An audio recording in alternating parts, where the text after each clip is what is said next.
हर हर महादेव। सभी भक्तों को सादर प्रणाम।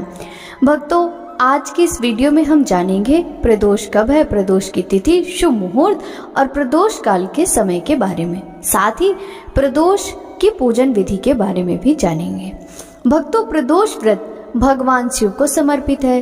इस दिन प्रदोष काल में भगवान शिव की पूजा की जाती है। तो भक्तों, आइए ऐसे में जानते हैं वैशाख मास के शुक्ल पक्ष का प्रदोष व्रत कब पड़ रहा है।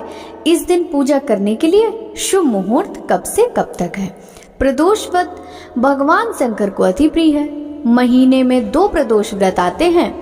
इस बार यह व्रत 20 मई 2024 दिन शनिवार को रखा जाएगा।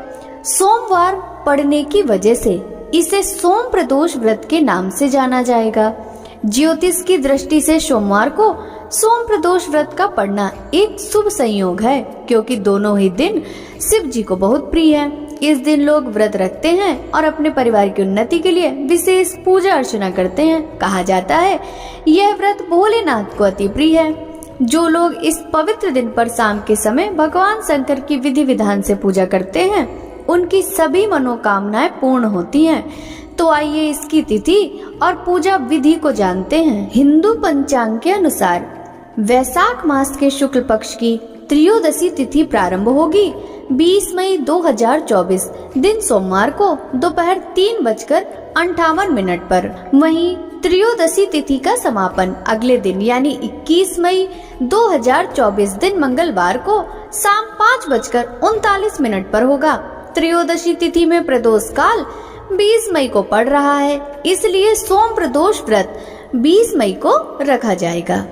प्रदोष व्रत में लगने वाली पूजा सामग्री में लाल या पीला गुलाब, अक्षत, कलावा, चिराग, फल फूल, सफेद मिठाई, सफेद चंदन, बेलपत्र, धागा, कपूर, धूप बत्ती, घी, गुड़, शक्कर, गन्ने का रस, गाय का दूध, अबीर, धतूरा, भांग, जनेऊ, अगरबत्ती, दीपक, आग के फूल, 5 प्रकार के मौसमी फल आदि चीजें पूजा में अवश्य शामिल करें।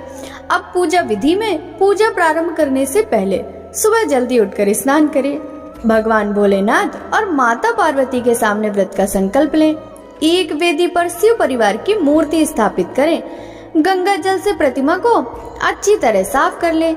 देसी घी का दीपक जलाकर प्रतिमा को फूल और माला से सजाएं। प्रतिमा को चंदन एवं कुमकुम का तिलक लगाएं।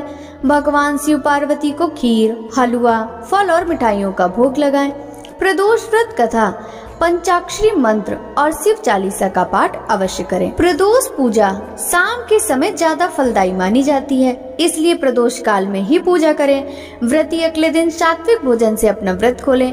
व्रत के दौरान सिर्फ फलाहार रहें। पंचाक्षरी मंत्र का जप करते रहें, जो कि है ओम नमः शिवाय। अब जान लेते हैं सोम प्रदोष के दिन प्रदोष काल का शुभ मुहूर्त। सोम प्रदोष व्रत के अवसर पर शिव पूजा के लिए यानी 20 मई के दिन 2 घंटे का शुभ समय मिलेगा। जो भी भक्त व्रत रखने वाले हैं वे शाम 7:08 से रात 9:12 तक शुभ मुहूर्त में भगवान शिव की पूजा कर सकते हैं। इस प्रकार सोम प्रदोष व्रत के दिन शिव पूजा के लिए 2 घंटे का समय मिलेगा। सोम प्रदोष व्रत के दिन का ब्रह्म मुहूर्त प्रातः 4:05 से 4:46 तक रहेगा।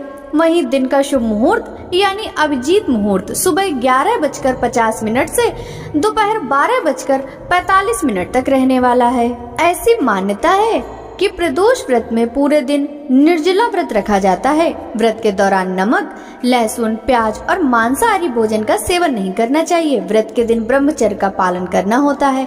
इसके अलावा व्रत के दिन क्रोध, लोभ, मोह, ईर्ष्या आदि नकारात्मक भावों से दूर रहें। ऐसा करने से भक्तों का व्रत पूरी तरह सफल माना जाता है और सभी मनोकामनाएं जल्दी ही पूरी होती हैं और घर में सुख समृद्धि बनी रहती है। सोमवार प्रदोष व्रत कथा। सूत जी बोले, हे ऋषिवरो, अब मैं सोम त्रयोदशी व्रत का महात्म वर्णन करता हूँ। इस व्रत के करने से शिव पार्वती प्रसन्न होते हैं। प्रातः स्नान आदि कर शुद्ध पवित्र हो शिव पार्वती का ध्यान करके पूजन करें और अर्घ्य दें। ओम नमः शिवाय इस मंत्र का 108 बार जप करें। फिर स्तुति करें, हे प्रभु मैं इस दुख सागर में गोते खाता हुआ ऋण भार से दबा ग्रह दशा से ग्रसित हूँ। हे दयालु मेरी रक्षा कीजिए। सौनक आदि ऋषि बोले, हे पूज्यवर महामते, आपने यह व्रत संपूर्ण कामनाओं के लिए बताया है। अब कृपा कर यह बताने का कष्ट करें कि यह व्रत किसने किया और क्या लाभ पाया। सूत जी बोले, एक नगर में एक ब्राह्मणी रहती थी। उसके पति का स्वर्गवास हो गया था। कोई भी उसका धीर धैर्य न था, इसलिए वह सुबह होते ही वह अपने पुत्र के साथ भीख मांगने निकल जाती और जो भिक्षा मिलती उसी से वह अपना और अपने पुत्र का पेट भरती थी। एक दिन ब्राह्मणी भीख मांगकर लौट रही थी तो उसे एक लड़का मिला। उसकी दशा बहुत खराब थी। ब्राह्मणी को उस पर दया आ गई। वह उसे अपने साथ घर ले आई। वह लड़का विदर्भ देश का राजकुमार था। पड़ोसी राजा ने उसके पिता पर आक्रमण करके उसके राज्य पर कब्जा कर लिया था, इसलिए वह मारा मारा फिर रहा था। ब्राह्मणी के घर पर वह ब्राह्मण कुमार के साथ रहने पलने लगा। एक दिन ब्राह्मण कुमार और राजकुमार खेल रहे थे। वहां उन्हें गंधर्व कन्याओं ने देख लिया। वे राजकुमार पर मोहित हो गई। ब्राह्मण कुमार तो घर लौट आया, लेकिन राजकुमार अंशुमति नामक गंधर्व कन्या से बात करता रह गया। दूसरे दिन अंशुमति अपने माता पिता को राजकुमार से मिलाने के लिए ले आई। उनको भी राजकुमार बहुत पसंद आया। कुछ दिनों बाद अंशुमति के माता पिता को शंकर भगवान ने स्वप्न में आदेश दिया कि वे अपनी कन्या का विवाह राजकुमार से कर दें। फलता उन्होंने अंशुमति का विवाह राजकुमार से कर दिया। ब्राह्मणी को ऋषियों ने आज्ञा दे रखी थी कि वह सदा प्रदोष व्रत करती रहे। उसके व्रत के प्रभाव और गंधर्व राज की सेनाओं की सहायता से राजकुमार ने विदर्भ से शत्रुओं को मार भगाया और अपने पिता के राज्य को पुनः प्राप्त कर वहां आनंद पूर्वक रहने लगा।